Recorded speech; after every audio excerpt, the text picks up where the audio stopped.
So beignet comes from a French baby talk word that means like a boo-boo or a bump on the head. And that's because when these little flat pieces of dough get thrown into the fryer, they're gonna puff up really quick.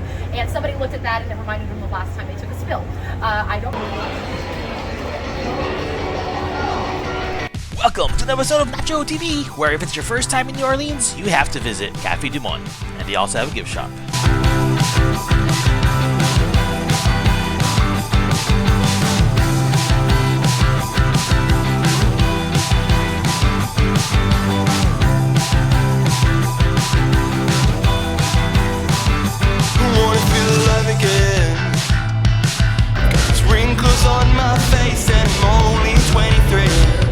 that everyone is really into it, so now we come here on every Get where you can see because he's about to run the machine through the slide. He just threw a big ball of dough up here, and this rolls it flat and cuts it into little squares to go into the fryer. Sure. And he's taking the ones out of the fryer first. Usually we stand here for a couple minutes and we get to see at least one round of the beignets being made. So this is the first fixed location for a beignet stand in the city. Before this Cafe du Monde opened up in 1862, this was something that you would buy off of push carts or in baskets in the French market as a street peddler's food. And the reason it was so important is that this was the city's grocery store before refrigeration. So all the way from like the present day French market about 5 blocks that way to right here was a meat market, seafood market, fresh vegetable and fruit market, where people would have to come every single morning to get their food for the day. So often you would be coming here and you'd already be hungry and not have eaten a real meal, and these were kind of just designed to tide you over so you wouldn't have to shop hungry. So beignet comes from a French baby talk word that means like a boo-boo or a bump on the head. And that's because when these little flat pieces of dough get thrown into the fryer, they're gonna puff up really quick. And somebody looked at that and it reminded them the last time they took a spill. I don't know why, but that's the image they went with. And they are a really significant establishment as far as like the first real beignet stand in town, because they opened up in the middle of Union occupation in the middle of the Civil War. In summer of 1862, we were occupied by the Union Army, and they stayed here through 1865 when the war ended. And people here were not happy about that. They were unable to do anything about it because if we tried to fight them at all, they would just burn the city down. So instead of really trying to fight them off, they just protested the entire time we was here. And this was mostly the women doing it because we were maybe the only people in town when our fighting men went away. So we, in the middle of the Victorian era in the 1800s, would not have thought it was appropriate to go down into street level protests on our own. Instead, women would stand in their second-story balconies of their homes and wait for the Union Army to pass by in the street and then pick their big full skirts up and moon them as they went by. They would also do something even more disgusting than that, and they would wait for their chamber pot to be full. Does everybody know what that is, a chamber pot? And then the Union Army would pass under the balcony and they'd dump it right on their heads. So that was not the only protest going on, even though it was the most flowery one. This one, the businesses were also protesting. So restaurants, stores would just refuse to serve you if you were with the union or you're not a local. And it was kind of like a reverse boycott in that way. They just shut their doors on you. So Cafe du Monde actually wasn't part of that protest movement. They opened up as a reaction against it. They saw all this discarded business being left out on the sidewalk, and they decided to open a place for those people. Cafe du Monde means cafe of the world in French, and so it was supposed to be a message to people that no matter where they were from, they were welcome here. And I think that's so lovely because that's kind of still the tradition that's being honored here now. People, as newcomers to the city, usually treat this as their first stop. It's the first thing that you have to do. It's the very first thing I ever did here as a 12-year-old coming to Cafe du Monde for the first time, or coming to New Orleans for the first time.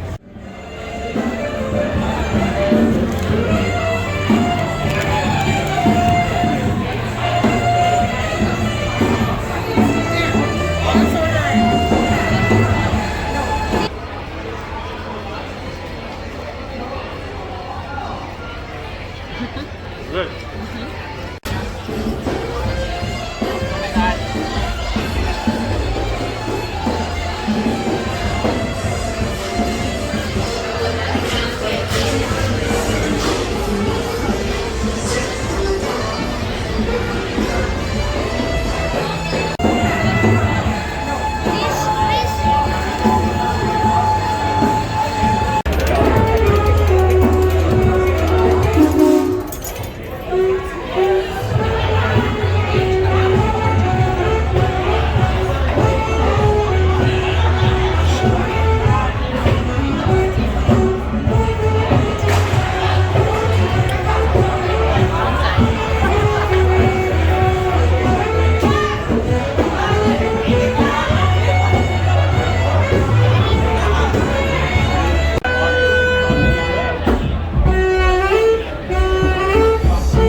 And just a couple steps down is the Cafe du Monde logo store.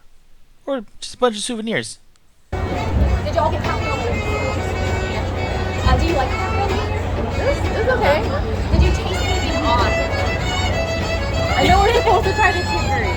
Yeah. But I don't know if I could taste it last time. So they really dial it down here, at least for me. I love chicory coffee, so I like to be able to taste it. It has like a kind of an herbal, bitter kind of aftertaste at the end of it, and it usually makes the coffee a lot thicker and darker.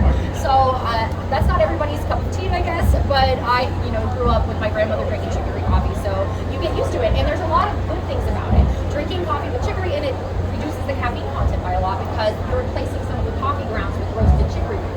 And chicory root by itself is something used in herbal medicine a lot of the time to mitigate a lot of the bad effects of caffeine. It's a liver detoxifier with a lot of fiber in it. And so if you drink coffee with chicory in it, it tends to be less jittery and less of a pronounced caffeinated effect.